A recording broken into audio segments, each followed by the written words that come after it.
Joining me now is Senator Angus King, a member of both the Intelligence and Armed Services Committee. Thank you, Senator, for joining me. I appreciate it. Thank you, Kristen. So, of course, the Senate is set to vote on a measure that would give President Obama the authority to arm and equip the Syrian opposition forces. How will you vote today, yes or no? I'm going to vote yes. I think it's part of the strategy. I think Mike Rogers a few moments ago put it very well. It's not the whole deal by any means, but I think it is part of the strategy. But I also think we need to be talking when we come back after the elections about a broader authorization for the president to place some limits on his unilateral authority. I think that's an important constitutional responsibility. But I think the train and equip vote will be positive this afternoon.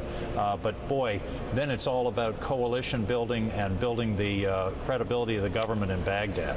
Well, let me pick up on that point you just raised. You think that Congress should have a vote about whether or not President Obama should be allowed to expand airstrikes, and yet Congress is not prepared to do that until after the elections. At that point, isn't it too late, Senator? I mean, what are you prepared to do to make sure that Congress has a vote and a voice in this? Well, I've been making myself kind of a difficult character around here for the last week or so, along with Tim Kaine of Virginia and a few others, saying we should vote on this, we should bring it up, we should discuss it, we should debate it. That's our constitutional responsibility. Fortunately or unfortunately, I don't set the schedule around here, and it just doesn't look like we're going to be able to bring that to the floor. But I think there is a consensus that it should be discussed and debated. I think the question is, how is this authorization going to look? I believe it needs to be limited as opposed to the authorization that was passed back in 2001 after September 11th. That's very broad, that essentially has no limits, and it looks like a sort of endless declaration of war. So I wish we could do it sooner. That's just not going to happen, but I think it's still going to be an important and consequential, significant debate whenever we can get back here right after the elections. Well, and within that legislation that was passed that you mentioned under President Bush, President Obama says he does have the authority to move forward unilaterally. Do you disagree with him? Do you think that he's not right in this case? I do disagree with him, but I think it's important, Christian, to make the point that every president since Harry Truman has felt that they've had this authority. This isn't something that Barack Obama invented. The Korean War didn't have explicit authority. Vietnam, I mean, we haven't had a declaration of war since the beginning of World War II. I think that's wrong. I think Congress has to be involved in this decision.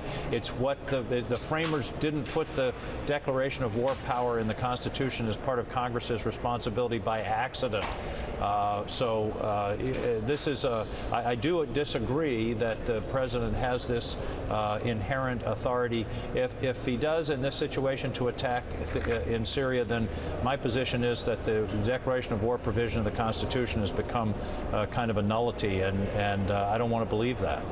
And you bring up Vietnam, and of course that raises the question of mission creep. President Obama has said absolutely no U.S. combat forces on the ground. Isn't this a very slippery slope, though, Senator?